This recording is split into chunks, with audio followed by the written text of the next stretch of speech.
Hi friends, ഇന്ന് ഞാൻ വന്നിട്ടുള്ളത് കോഴി നിറച്ചതിൻ്റെ വീഡിയോ ആയിട്ടാണ്. ഇത് നല്ല ടേസ്റ്റിയാണ്. ചപ്പാത്തിയുടെ ഒപ്പം അതുപോലെ അരിപ്പത്തിരിയുടെ ഒപ്പമൊക്കെ കഴിക്കാൻ നല്ല ടേസ്റ്റാണ്. ഇതിൽ ഞാൻ എൻ്റേതായ രീതിയിലാണ് കാണിച്ചിട്ടുള്ളത്. അല്ലാതെ ഇതിൽ തേങ്ങാപ്പാലൊക്കെ ഞാൻ യൂസ് ചെയ്തിട്ടാണ് ചെയ്തിട്ടുള്ളത്. അപ്പോൾ അത് വേണ്ടെന്നുണ്ടെങ്കിൽ ഒഴിവാക്കാവുന്നതാണ്. ഇതിന് വേണ്ടിയിട്ട് ഞാൻ ആദ്യം ഇതേപോലെ ഇതൊന്ന് ഡ്രൈ റോസ്റ്റ് ചെയ്തിട്ടാണ് ഈ ചിക്കനിലേക്കുള്ള മസാല തയ്യാറാക്കിയെടുക്കുന്നത്. ചിക്കൻ അരപ്പ് തേച്ച് വയ്ക്കാൻ വേണ്ടിയിട്ട്. അപ്പോൾ നിങ്ങൾക്ക് വേണമെങ്കിൽ ഇതിൻ്റെ പൊടി ചേർത്ത് കൊടുത്താലും മതി. ഞാനിപ്പോൾ ഇങ്ങനെയാണ് ചെയ്യുന്നത്. ഇതിന് വേണ്ടിയിട്ട് ഒരു 2 ടേബിൾ സ്പൂൺ മല്ലി എടുത്തിട്ടുണ്ട്. ഒന്ന് ചൂടാക്കി എടുക്കാം. എണ്ണയൊന്നും ചേർക്കാതെ ഒന്ന് ചൂടാക്കി എടുത്താൽ മതി. ഈ മല്ലിക്ക് കുറച്ച് മൂപ്പ് കൂടുതലുള്ളതുകൊണ്ടാണ് മല്ലി ആദ്യം ചേർക്കുന്നത്. ഇതിലേക്ക് ഒരു 10 വറ്റൽമുളക് ചേർത്തിട്ടുണ്ട്. ഒരു അത്യാവശ്യം എരിവുള്ള അളവാണ് ഞാൻ കാണിക്കുന്നത്. അപ്പോൾ നിങ്ങൾക്ക് കൂടുതൽ എരിവ് വേണമെങ്കിൽ കുറച്ചും കൂടെ മുളകിൻ്റെ അളവ് കൂട്ടി കൊടുക്കുക. ഇവിടെ 1 ടീസ്പൂൺ കുരുമുളക്, 1 ടീസ്പൂൺ വലിയ ജീരകം, അതുപോലെ 2 പീസ് പട്ടയും 2 ഏലക്കായും ചേർത്തിട്ടുണ്ട്. നന്നായിട്ടൊന്ന് റോസ്റ്റ് ചെയ്തെടുക്കാം. ഇതൊന്ന് റോസ്റ്റായി വരുമ്പോഴാണ് ഇതിലേക്ക് കസ്കസ് ചേർക്കുന്നത്. അത് ഓപ്ഷനിലാണ്, ഉണ്ടെങ്കിൽ മാത്രം ചേർത്ത് കൊടുത്താൽ മതി. ഒരു ടീസ്പൂൺ ചേർത്തിട്ടുണ്ട്. അപ്പോൾ ഇതായിട്ടുണ്ട്. ഇതൊരു മിക്സിയുടെ ജാറിലേക്ക് ഇട്ട് കൊടുക്കാം. നമ്മൾ പൊടിച്ചെടുക്കുന്ന ആ ചെറിയ ജാറിലാണ് ഇട്ട് കൊടുക്കുന്നത്. ഇനി ഇതിലേക്ക് ഒരു 5 ചെറിയ അല്ലി വെളുത്തുള്ളിയും ഒരു 4 അല്ലി ചെറിയ ഉള്ളിയും ചേർത്തിട്ടുണ്ട്. ഒരു പിടി മല്ലിയില ചേർക്കാം. അതുപോലെ ഒരു ചെറിയ പീസ് ഇഞ്ചിയും കുറച്ച് ആവശ്യത്തിന് ഉപ്പും ചേർത്തിട്ടുണ്ട്. ഇനി ഇതിലേക്ക് മഞ്ഞൾപ്പൊടി ചേർക്കാം. 1/2 ടീസ്പൂൺ മഞ്ഞൾപ്പൊടിയും 1 പച്ചമുളകും ചേർത്തിട്ടുണ്ട്. ഇതൊന്ന് പൊടിച്ചെടുക്കാം. അപ്പോൾ ഇതേപോലെ ഇതൊന്ന് പൊടിച്ചെടുത്തിട്ടുണ്ട്. ഇനി ഇതിലേക്ക് വെള്ളം ചേർത്തിട്ട് നന്നായിട്ട് അരച്ചെടുക്കണം.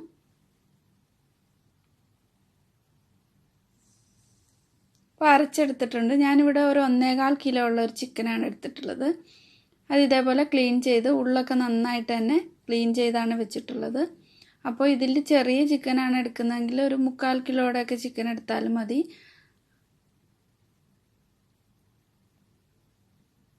ഇത് കുറച്ച് വലിപ്പമുള്ള ഒരു ചിക്കനാണ് എടുത്തിട്ടുള്ളത്. ഇതേപോലെ കൈകൊണ്ട് തന്നെ എല്ലായിടത്തും നന്നായിട്ട് മസാല തേച്ച് പിടിപ്പിക്കാം. ഇതിൻ്റെ ഉള്ളിലും ഒക്കെ നല്ലപോലെ തന്നെ മസാല തേച്ച് കൊടുക്കണം.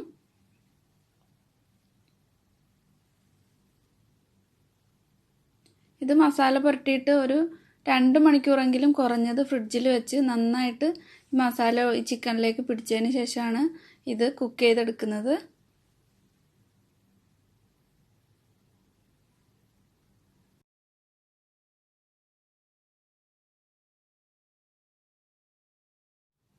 അപ്പോൾ നിങ്ങൾ ഇതിലേക്ക് മല്ലിപ്പൊടിയൊക്കെ വേണമെങ്കിൽ അല്ലാതെ ചേർത്ത് കൊടുക്കാം.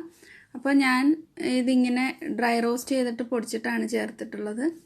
ഈ ചിക്കൻ്റെ ഈ ഭാഗത്തൊക്കെ, ഈ കൂടുതൽ മാംസമുള്ള ഭാഗത്തൊക്കെ ഇതേപോലെ ഒരു കത്തി കൊണ്ട് വെട്ടിട്ട് കൊടുക്കണം. ഞാൻ നേരത്തെ അത് ചെയ്യാൻ വിട്ടുപോയതാണ്. എന്നിട്ട് നന്നായിട്ട് തന്നെ മസാല അതിൻ്റെ ഉള്ളിലൂടെ ഒന്ന് പുരട്ടി കൊടുക്കണം. ഇതിനി ഫ്രിഡ്ജിൽ വയ്ക്കാം.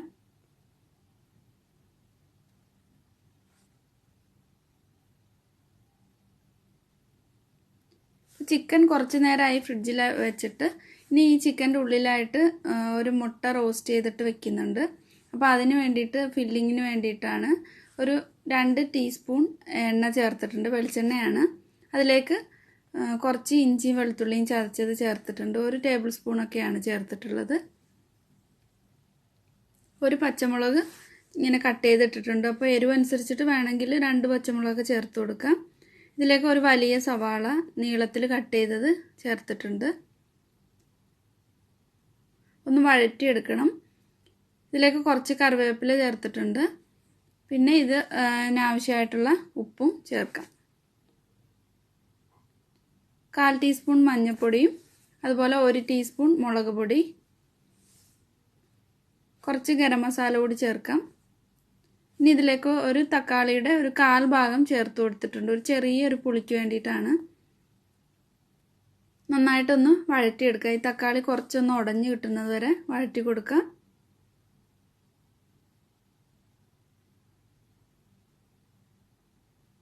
അപ്പോൾ ഇതായിട്ടുണ്ട്.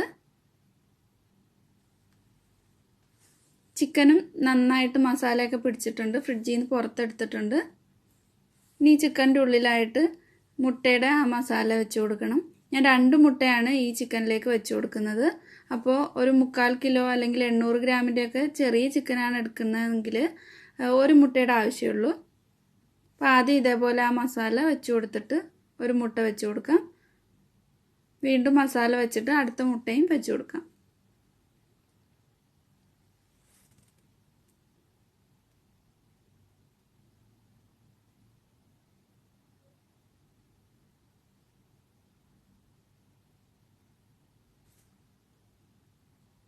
നല്ലപോലെ അങ്ങ് ഉള്ളിലേക്ക് പ്രസ് ചെയ്തിട്ട് വെച്ച് കൊടുക്കണം.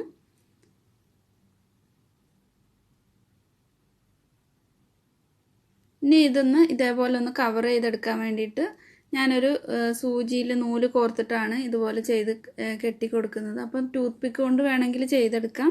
അപ്പോൾ അതാവുമ്പോൾ പെട്ടെന്ന് ഇളകി പോരും. ഇപ്പോൾ ഈ ഉള്ളിലുള്ള ഫില്ലിംഗ് ഒക്കെ പുറത്തേക്ക് ചാടും. ഇതേപോലെ ചെയ്തെടുക്കാം. ഞാനൊരു കനം കുറഞ്ഞിട്ടുള്ള നൂല് വെച്ചാണ് ചെയ്തിട്ടുള്ളത്. അപ്പോൾ കട്ടിയുള്ള നൂല് കിട്ടുമെന്നുണ്ടെങ്കിൽ അങ്ങനെ വേണമെങ്കിലും ചെയ്തെടുക്കാം. എന്നിട്ട് ഇത് ഇതേപോലെ ഒന്ന് കെട്ടി കൊടുക്കണം.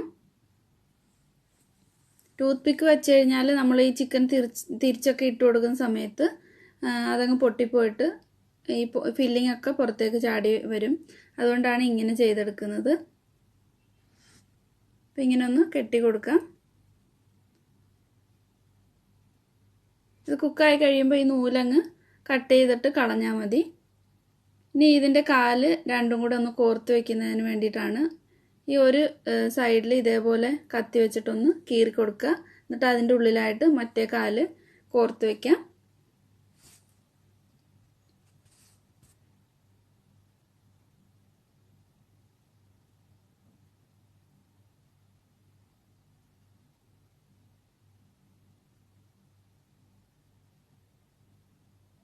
ഇതിൻ്റെ കൈയുടെ ആ ഭാഗം, ചിറകിൻ്റെ ഭാഗവും ഇതേപോലെ ടൂത്ത് പിക്ക് കൊണ്ട് കുത്തി കൊടുത്തിട്ടുണ്ട്. ഇനി ഒരു പാത്രം അടുപ്പത്ത് വെച്ചിട്ടുണ്ട്. അതിലേക്ക് കുറച്ചധികം ഓയിൽ ചേർത്ത് കൊടുക്കാം. വെളിച്ചെണ്ണയാണെങ്കിൽ നല്ല ടേസ്റ്റാണ്. ഇത് ഈ കാഷ്യൂനട്ടും അതുപോലെ കുറച്ച് ഉള്ളി ഒന്ന് ഫ്രൈ ആക്കി എടുക്കാൻ വേണ്ടിയിട്ടാണ് ഇത്ര അധികം എണ്ണ ചേർത്തിട്ടുള്ളത്. അപ്പോൾ ഇതും ഓപ്ഷനിലാണ്. നിങ്ങൾക്ക് ഇഷ്ടമുണ്ടെങ്കിൽ കാഷ്യൂനട്ട് ചേർക്കാം. ഉള്ളിയും നന്നായിട്ട് തന്നെ ഒന്ന് ഫ്രൈ ചെയ്തെടുക്കാം. 2 മീഡിയം സൈസിലുള്ള സവാളയാണ് ചേർത്തിട്ടുള്ളത്.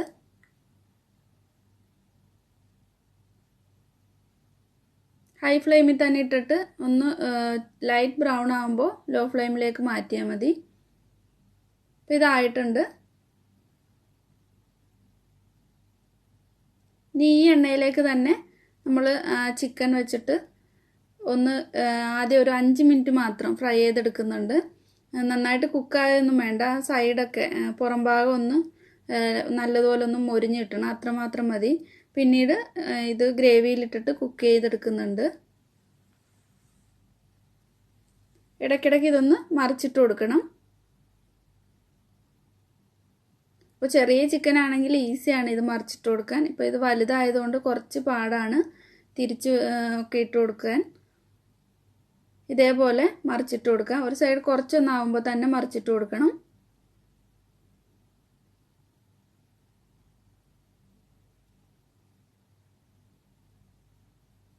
എല്ലാ സൈഡും ഒന്ന് ചെറുതായിട്ട് മുരിഞ്ഞ് കഴിയുമ്പോൾ ഈ എണ്ണയിൽ നിന്നെടുത്ത് മാറ്റാം. ഇപ്പോൾ എല്ലായിടവും ഒന്ന് മുരിഞ്ഞിട്ടുണ്ട്. ഇതെടുത്ത് മാറ്റാം.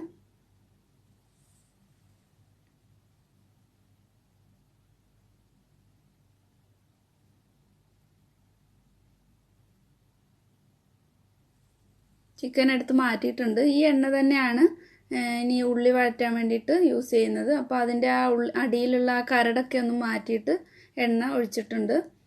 ഇതിലേക്ക് ഒരു 2 ടേബിൾ സ്പൂൺ ജിഞ്ചർ ഗാർലിക് ചതച്ചതാണ് ഇട്ട് കൊടുത്തിട്ടുള്ളത്. ചതച്ചത് ചേർക്കുന്നതാണ് ടേസ്റ്റ്. അപ്പോൾ അതൊന്ന് മൊരിഞ്ഞ് വരുമ്പോൾ ഇതിലേക്ക് 2 സവാള ചെറുതായിട്ട് അരിഞ്ഞത് ഇട്ട് കൊടുക്കാം. ഇതൊന്ന് വഴറ്റിയെടുക്കണം.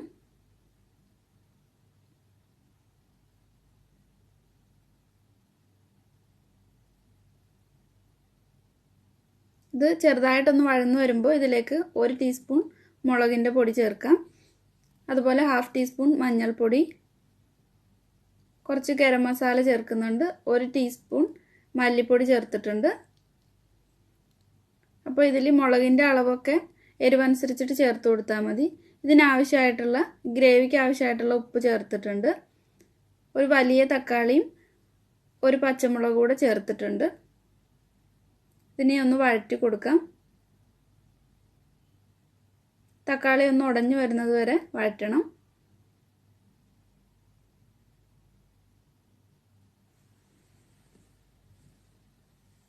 ഇപ്പോൾ പച്ചമണമൊക്കെ പോയി തക്കാളി ഒന്ന് വാടിയിട്ടുണ്ട്. ഇനി ഇതിലേക്ക് ഞാൻ തേങ്ങാപ്പാൽ ചേർക്കുന്നുണ്ട്. ഒരു 2.5 കപ്പ് തേങ്ങാപ്പാലാണ് ചേർത്തിട്ടുള്ളത്. അപ്പോൾ നിങ്ങൾക്ക് തേങ്ങാപ്പാൽ വേണ്ടാന്നുണ്ടെങ്കിൽ വെള്ളം ചേർത്ത് കൊടുത്താൽ മതി. തേങ്ങാപ്പാലിന് പകരം വെള്ളം ചേർക്കാം. അപ്പോൾ തേങ്ങാപ്പാൽ ചേർക്കുമ്പോഴാണ് നല്ലൊരു ടേസ്റ്റാണ് ഈ ചിക്കന്. അതുകൊണ്ടാണ് ഇത് ചേർത്തിട്ടുള്ളത്. ഇത് എൻ്റേതായ രീതിയിലാണ് കാണിക്കുന്നത്. അപ്പോൾ ഇതിൽ നിർബന്ധമൊന്നുമില്ല തേങ്ങാപ്പാൽ. ഇനി ഈ ചിക്കൻ ഇതിലേക്ക് വെച്ച് കൊടുക്കാം. ഇത് തിളച്ച് കഴിയുമ്പോഴാണ് ചിക്കൻ വെക്കേണ്ടത്.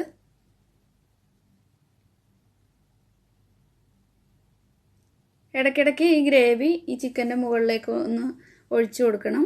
ഇതേപോലെ ഒന്ന് ഒഴിച്ചു കൊടുക്കണം. എന്നിട്ട് ഇടയ്ക്കിടയ്ക്ക് ഇത് മറിച്ചിട്ട് കൊടുത്തിട്ട് കുക്ക് ചെയ്തെടുക്കുക. ഒരു 20 മിനിറ്റൊക്കെ കുക്ക് ചെയ്തെടുക്കണം. എന്നിട്ട് ഈ ഗ്രേവി ഒന്ന് തിക്കായി കിട്ടുന്നത് വരെയാണ്.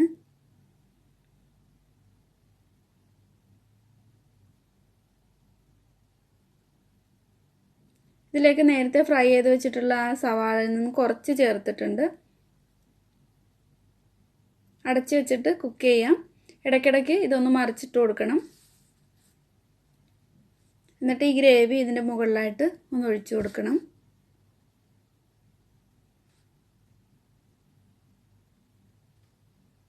നമ്മളിങ്ങനെ കാലിൻ്റെ ഭാഗമൊക്കെ ഇങ്ങനെ വെച്ചേക്കുന്നത് കൊണ്ട് ഇത് പൊട്ടിപ്പോകത്തൊന്നുമില്ല. കറക്റ്റായിട്ട് തന്നെ ഇരുന്നോളും. അതിൻ്റെ ഉള്ളിലുള്ള ഫില്ലിംഗ് ഒക്കെ കറക്റ്റായിട്ട് തന്നെ ഇരുന്നോളും. അപ്പോൾ ഇതേപോലെ മറിച്ചിട്ട് കൊടുക്കാം.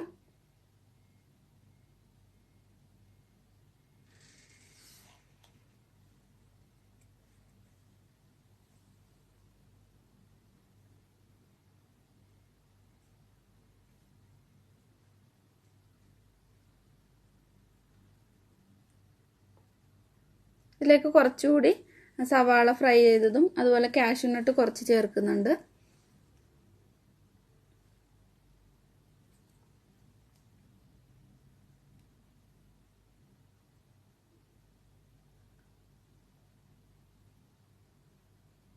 ലാസ്റ്റ് ഇതിലേക്ക് വേണമെന്നുണ്ടെങ്കിൽ കുറച്ച് കുരുമുളകിൻ്റെ പൊടിയും അതുപോലെ ഗരം മസാലയൊക്കെ ടേസ്റ്റ് അനുസരിച്ചിട്ട് ചേർത്ത് കൊടുക്കാം.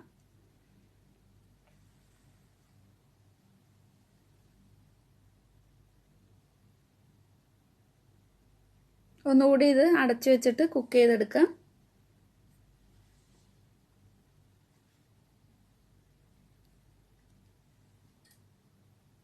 അപ്പോൾ ഇത് ഗ്രേവിയൊക്കെ ഒന്ന് തിക്കായി വന്നിട്ടുണ്ട്. ഞാനിതിലേക്ക് കുറച്ച് ഉണക്കമുന്തിരി ചേർക്കുന്നുണ്ട്. അപ്പോൾ അത് വേണമെന്നുണ്ടെങ്കിൽ ചേർക്കാം. എനിക്ക് ഇതിൻ്റെ ടേസ്റ്റ് ഇഷ്ടമായതുകൊണ്ട് ലാസ്റ്റ് ചേർത്ത് കൊടുക്കുന്നുണ്ട്. അപ്പോൾ ഇത് ഗ്രേവിയൊക്കെ തിക്കായതിന് ശേഷമാണ് ചേർത്തിട്ടുള്ളത്. അപ്പോൾ ഇത് വെന്തൊന്നും ഉടഞ്ഞൊന്നും പോകത്തില്ല. അതിൽ അതേപോലെ തന്നെ നമുക്കൊന്ന് കടിക്കാൻ കിട്ടും. അപ്പോൾ ഇതായിട്ടുണ്ട്. ഗ്രേവി എല്ലാം തിക്കായി വന്നിട്ടുണ്ട്. ഇനി ഫ്ലെയിം ഓഫ് ചെയ്തിട്ട് സെർവ് ചെയ്യാം.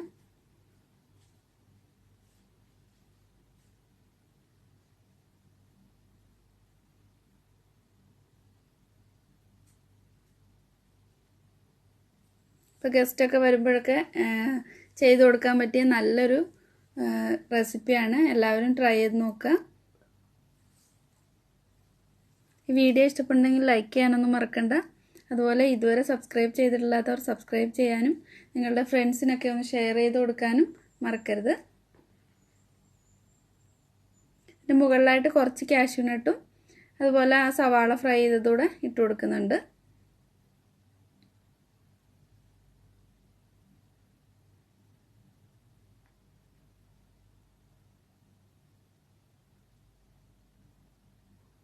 Thank you.